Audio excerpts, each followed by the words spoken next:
Ce livre, comme vos yeux en se penchant vers lui ne pourraient déchiffrer son titre à 20 ans de distance, ma mémoire, dont la vue est plus appropriée à ce genre de perception, va vous dire quel il était.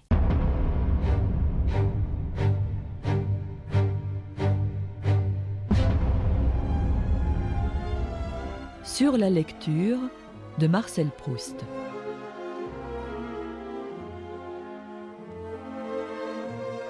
Épisode 8.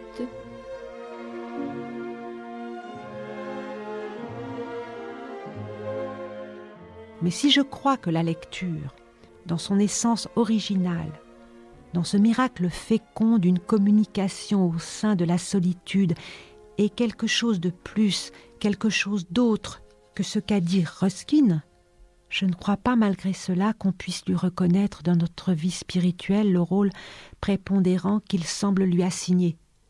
Les limites de son rôle dérivent de la nature et de ses vertus. Et ces vertus, c'est encore aux lectures d'enfance que je vais aller demander en quoi elles consistent. Ce livre, que vous m'avez vu tout à l'heure lire au coin du feu dans la salle à manger, dans ma chambre, au fond du fauteuil revêtu d'un appuie-tête au crochet, et pendant les belles heures de l'après-midi, sous les noisetiers et les aubépines du parc, où tous les souffles des champs infinis venaient de si loin jouer silencieusement auprès de moi, tendant sans mot dire à mes narines distraites l'odeur des trèfles et des sainfoins, sur lesquels mes yeux fatigués se levaient parfois. Ce livre, comme vos yeux en se penchant vers lui ne pourraient déchiffrer son titre à 20 ans de distance, ma mémoire, dont la vue est plus appropriée à ce genre de perception, va vous dire quel il était. Le capitaine Fracasse de Théophile Gautier. J'en aimais par-dessus tout 2 ou 3 phrases qui m'apparaissaient comme les plus originales et les plus belles de l'ouvrage. Je n'imaginais pas qu'un autre auteur en eût jamais écrit de comparable. Mais j'avais le sentiment que leur beauté correspondait à une réalité dont Théophile Gautier ne nous laissait entrevoir 1 ou 2 fois par volume qu'un petit coin. Et comme je pensais qu'il la connaissait assurément tout entière, j'aurais voulu lire d'autres livres de lui, où toutes les phrases seraient aussi belles que celle-là, et auraient pour objet les choses sur lesquelles j'aurais désiré avoir son avis. Le rire n'est point cruel de sa nature. Il distingue l'homme de la bête. Et il est, ainsi qu'il appert en l'Odyssée d'Homérus, poète grégeois, l'apanage des dieux immortels et bienheureux qui rient olympiennement tous leurs sous durant les loisirs de l'éternité.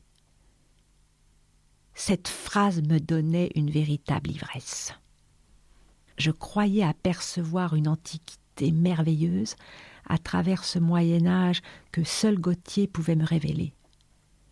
Mais j'aurais voulu qu'au lieu de dire cela furtivement, après l'ennuyeuse description d'un château que le trop grand nombre de termes que je ne connaissais pas m'empêchait de me figurer le moins du monde, il écrivit tout au long du volume des phrases de ce genre et me parla de choses qu'une fois son livre fini, je pourrais continuer à connaître et à aimer.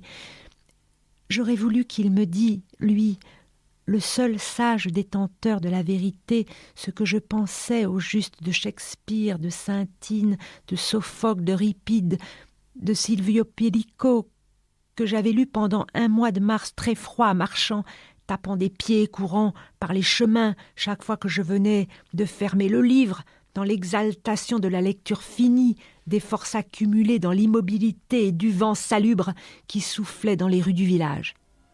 J'aurais voulu, surtout qu'il me dit, si j'avais plus de chance d'arriver à la vérité en redoublant ou non ma 6e, et en étant plus tard diplomate ou avocat à la Cour de cassation.